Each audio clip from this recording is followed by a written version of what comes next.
저는 과거 유럽에 있었던 제2차 대전과 또 그 시기에 있었던 태평양 전쟁에 대한 다큐멘터리를 이렇게 자주 보곤 합니다. 그때 혼자 저는 생각을 하곤 합니다. 만일 저 2차 대전과 태평양 전쟁에서 연합군이 패했다면 이거 어떻게 됐을까라는 생각을 하곤 합니다. 나치 독일군이 이기고 일본군이 이겼다면은 이 세계는 어떻게 변했을까라고 말입니다. 저는 이런 생각을 합니다. 만일 그때 나치 독일이 유럽을 점령하고 미국까지 점령을 하고 또 일본이 아시아를 점령했으면 아마 두 나라가 전 세계를 양분해서 통치를 했을 거라는 생각을 조심스럽게 해보게 됩니다. 정말 그런 일이 일어나지 않아서 천만 다행인 것이죠. 만일 그런 일이 일어났다면 저희는 독립을 이룰 수가 없었던 것이죠. 저희는 지금도 일본식 이름으로 일본 문화 속에서 살아가게 될 것입니다. 전 세계가 비참한 운명을 맞이했을 것입니다. 우리는 모든 역사를 다 알기에 다큐멘터리를 보든 전쟁 영화를 보든 다 결과를 알기에 좀 마음 편히 보곤 합니다. 하지만 그 당시에는 정말 수많은 전 세계 사람들이 마음을 졸이면서 라디오나 또 TV로, 그때 TV가 있었는지 모르겠습니다. 많은 그런 아픈 소식을 들으면서 가슴을 졸여했을 것입니다. 한번 이런 생각을 해보겠습니다. 지금은 로켓 미사일이 있지만은 그 당시에는 없었죠. 독일군이 만들어서 런던으로 쏘아 올렸습니다. 아침에 일어나면은 런던 도시가 파괴되어 있고 밤에는 어디서 날아오는 폭탄이 모르게도 불바다로 만들었던 것이죠. 그때 영국 사람들의 마음은 어떠했겠습니까? 정말 비참했을 것입니다. 그리고 그 당시에 2차 대전 당시에 세계에서 가장 큰 전함을 일본에서 야마토함을 만든다는 소식을 아시아에 있는 사람들이 들었을 때에는 얼마나 공포심에 떨었을까요? 감히 말로 설명할 수 없는 수많은 너무도 값진 연합군들의 용기와 희생이 있었기에 저는 이렇게 평화스럽게 살 수 있게 된 것입니다. 전쟁의 공포에서 벗어날 수 있게 된 것이죠. 그리고 우리 민족은 꿈에도 그리던 일본으로부터의 독립을 이뤄낼 수 있었습니다. 다음 주 주일은 부활주일입니다. 예수님께서 부활하신 날이죠. 그렇다면은 부활하셨다는 것은 죽으셨다는 게 먼저 이루어지는 것이죠. 그리고 예수님께서는 어디서 죽으셨습니까? 당시 서양 형틀인 십자가에서 죽으셨습니다. 그랬다면은 예수님의 부활과 죽음 그리고 십자가에서 죽음은 예수님께서 정말로 상상할 수 없는 고통을 당하셨음을 우리는 알게 되는 것입니다. 저는 예수님의 죽음에 대해서 오늘 여러분들과 함께 나눠보고자 합니다. 2004년으로 기억합니다. 그때 패션 오브 크라이스트라는 영화가 개봉되었습니다. 이제는 기독교 영화에서 고전이 된 영화죠. 그 영화의 장면을 떠올리면 지금도 좀 이렇게 손이 떨리고 되게 좀 무섭습니다. 예수님께서 십자가에서 죽기 전에 로마 군인들이 돌에다 묶어놓고 그 쇠가 달린 이런 막 날카롭게 달린 채찍으로 예수님의 등을 치지 않습니까? 다 그것은 역사적으로 그런 증명된 것을 영어로 표현한 것이죠. 피는 정말로 온 그 바닥에다 적셔 있었습니다.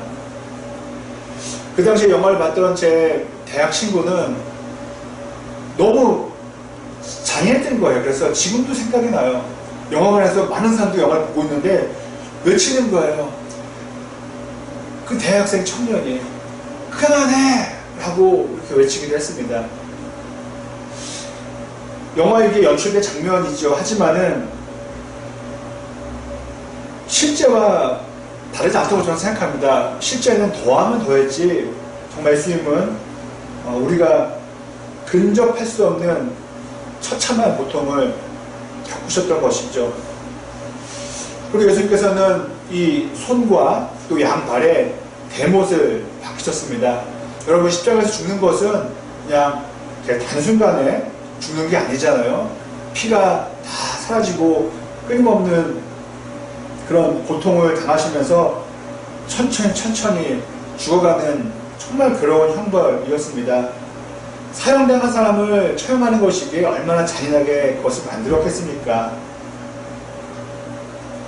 우리는 그것을 영화로 볼 때나 또 말씀으로 볼 때에 할 말을 잃게 됩니다.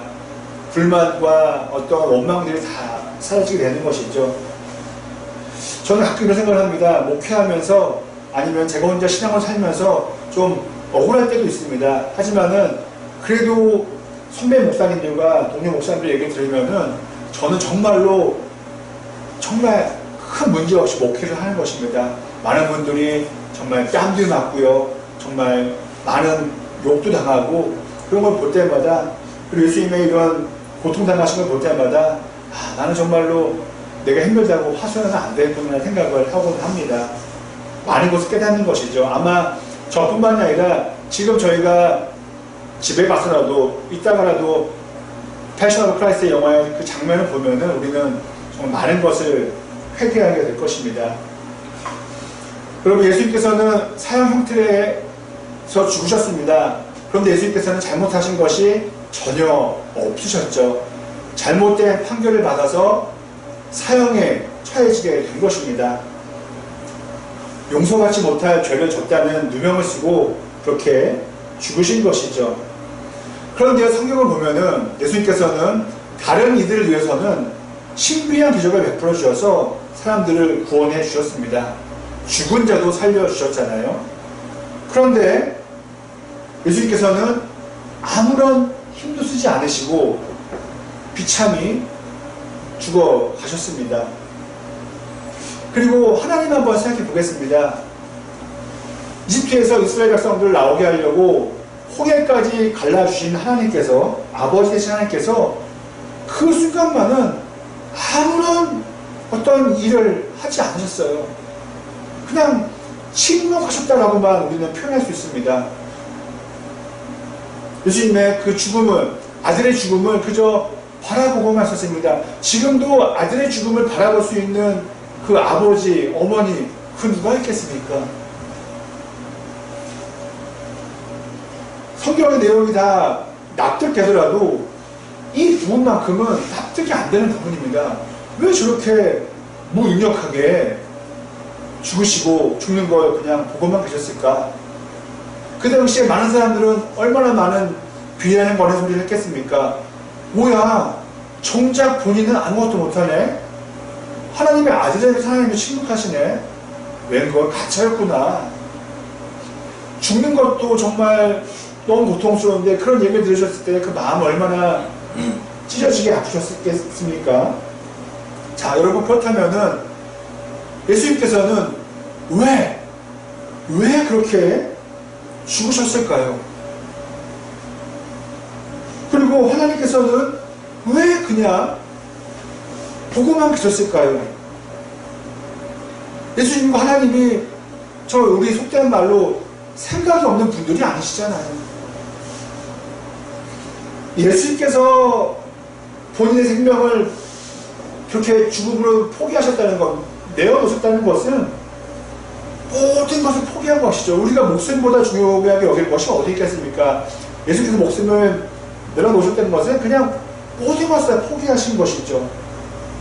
그리고 하나님께서 아들 되신 예수님이 죽는 것을 그냥 바라보고만 계셨다는 것은 하나님이 역시 다 포기하신 것이죠. 아니, 어느 부모가 정말 몇 천억을 준다 해도 자기의 아들과 딸을 포기할 수 있겠습니까? 아들과 딸을 포기한다는 것은 다 모든 포기한다는 것과 다르지 않을 것입니다.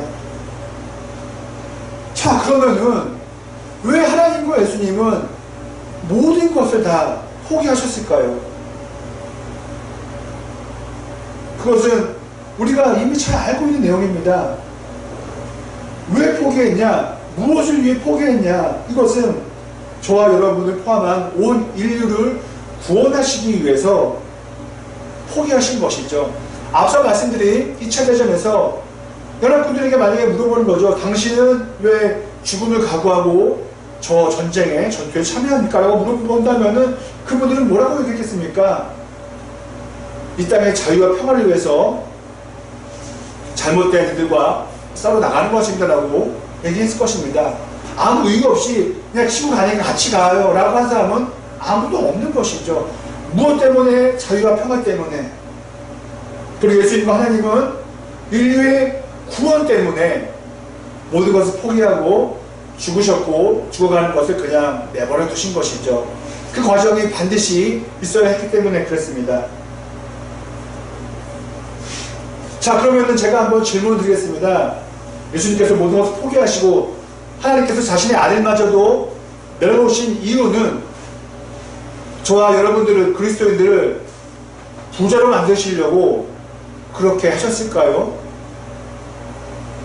혹은 예수님께서 십자가에서 죽으신 이유가, 그 목적이 저희가 잘되고 좋은 곳으로 이사하고 자녀들이 좋은 학교 가고 성공하는 것을 위해서 그렇게 죽으셨을까요?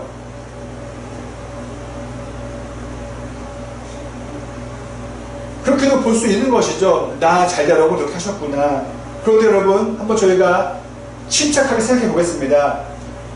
우리가 잘 되는 것, 소위 말해서 부자가 되는 것, 또 우리의 가정을 잘 되는 것, 이것은요, 신약을 뚝 잘라놓고 구약만 보더라도 충분히 있었던 일이고 있을 수 있는 이야기입니다.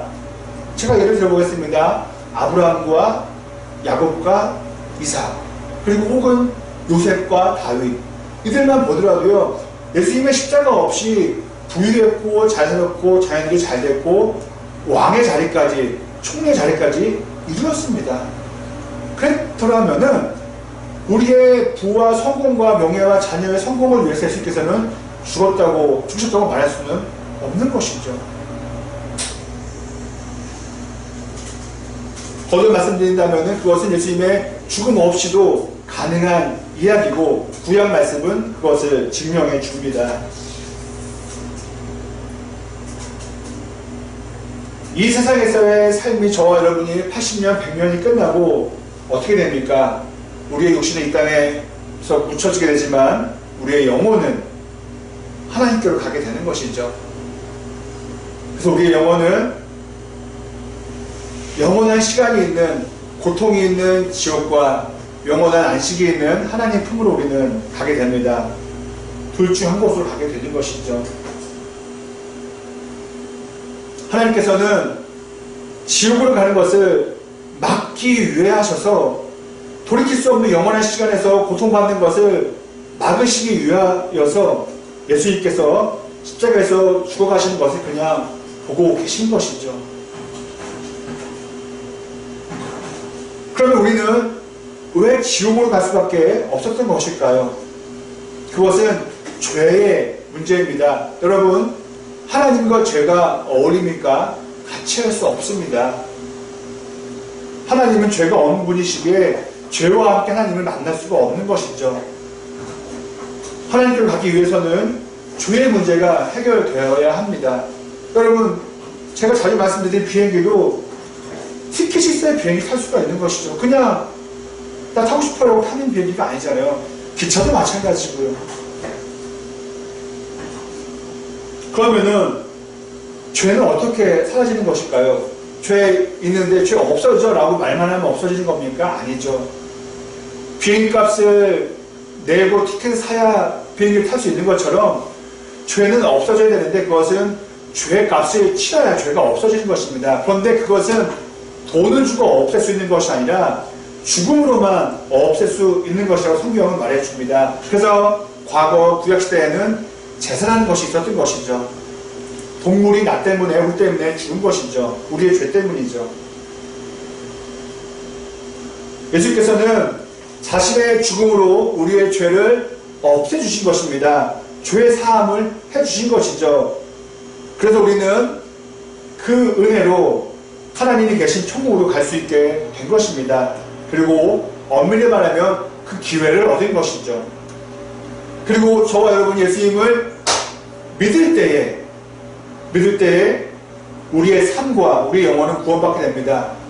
한 번 더 예를 들어볼게요. 저에게 비행기 티켓이 있어요. 뭐 지금은 이 티켓이 있긴 하지만은 옛날로 한번 돌아가 보겠습니다. 비행기 티켓이 있어요. 제 책상에 있어요. 그렇게 구원의 기회는 제 책상에 놓여졌어요. 그런데 그것을 갖고 가지 않고 그냥 두고서만 공에 간다고 생각해 보세요. 비행기가 우리를 태워주겠습니까? 탑승해주겠습니까? 못합니다. 그 티켓을 잡는 것이 바로 믿음이라고 할 수 있는 것이죠. 예수님을 우리의 주님으로, 우리의 하나님의 아들 되신 예수님으로 믿을 때에 우리는 우리의 삶과 영혼을 구원받게 되는 것입니다. 설교 시작하면서 제가 2차 대전과 태평양 전쟁의 이야기를 해드렸습니다. 나치 독일과 일본의 침략을 막기 위해 연합군들은 너무도 귀한, 큰, 그리고 위대한 희생을 치러야 했습니다. 마찬가지입니다. 그 사탄과의 싸움을 승리하시기 위해서, 지옥으로 가는 우리를 구원하시기 위해서 예수님께서는 큰 희생을 죽음으로 치러내신 것이죠. 그리고 이 구원의 계획을 이루셨기에 예수님께서는 죽으시면서 우리에게 기억할 수 있게 한 말씀을 해주셨습니다. 그것은 바로 다 이루었다입니다. 여러분, 무엇입니까? 다 이루었다.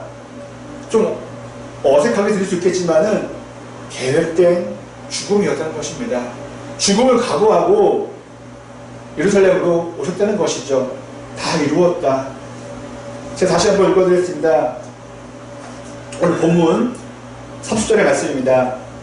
예수께서 신 포도주를 받으시고서 다 이루었다 하고 말씀하신 뒤에 머리를 떨어뜨리시고 숨을 거두셨다. 하나님과 계획한 구원의 계획을 다 이루셨다는 것이죠. 저는 최근 단테의 신곡을 읽고 있습니다. 여러분들 한 번쯤은 들어보셨을 거예요. 단테의 신곡. 저는 제 기억으로는 학교 다닐 때에 세기세 시간에 배웠던 것 같습니다. 이러이러한 책이 있다. 뭐 토마스 모어의 유토피아 뭐 등등 이런 얘기를 들었지만 읽어본 적은 없었습니다. 그런데 몇 년 전에 처음 책을 사서 읽고 중간에 읽다가 지금 다시 읽고 있습니다. 여러분, 이 책은요, 아마 인류 역사에서 가장 위대한 책으로 평가받을 수 있습니다. 여러분, 독일의 정말 위대한 문학자죠. 정말 위대한 스승이죠. 괴테가 이런 말을 했습니다. 인간의 손으로 만들어낸 최고의 걸작이다. 바로 단테의 신곡이라는 것입니다. 바로 이탈리아 사람 단테입니다. 이 책의 내용은 저는 몰랐어요. 읽기 전에는요. 그런데 알고 보니까 좀 당황스러웠어요. 다른 것이 아니라 천국과 지옥, 연옥에 대한 거예요. 단테가 거기를 지옥을, 연옥을, 천국을 거닐게 되는 내용이 신곡의 내용입니다. 그래서 책을 보면은 그 책의 목록에 이렇게 되어 있습니다. 지옥편, 연옥편, 천국편. 물론 개신교에서는 연옥을 얘기하지 않습니다. 제가 왜 단테의 신곡을 말씀드리냐면요. 왜 괴테까지 말씀드렸냐면은 여러분, 천국과 지옥은요, 이상한 게 아니에요. 부끄러운 게 아니에요. 그거 말한다고 못 배웠다 이런 게 아니에요, 여러분. 그것이 왜 못 배웠고 잘못했고 이상한 겁니까? 왜 유치한 거라고 불려집니까? 성경에 나온 말씀이잖아요. 그리고 성경의 가장 중요하고 핵심적인 내용인데 우리는 왜 이것을 좀 멀리 하려고 합니까? 잘못된 것입니다.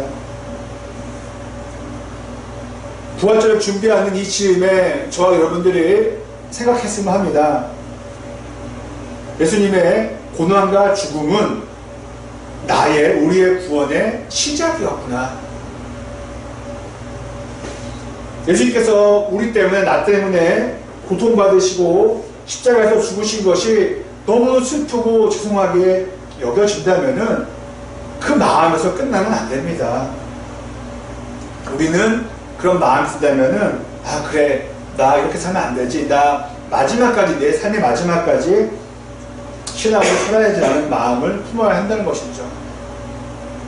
그리고 저와 여러분이 그렇게 고통스럽게 죽으신 예수님의 그 죽음을 헛되이 만들고 여기지 않기 위해서면은 우리는 무엇을 해야 합니까?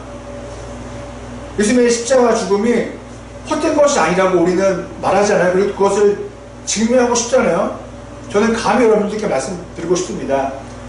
그 죽음이 헛된 것으로 여기지 않게 하기 위해서는요, 저와 여러분이 죽음 이후에 우리의 영혼이 천국 문 앞에 서야 한다는 것입니다. 그것 때문에 예수님께서 죽으신 것이잖아요. 아무도 모르죠. 하지만 소망합니다. 이렇게 말씀 전하는 저도 꼭 주님 앞에 서길 원합니다. 하나님을 만나기 원합니다. 여러분들도 마지막까지 잘 믿어서 우리 모두 함께 천국에서 만날 수 있기를 두 손 모아 소망하며 기도합니다.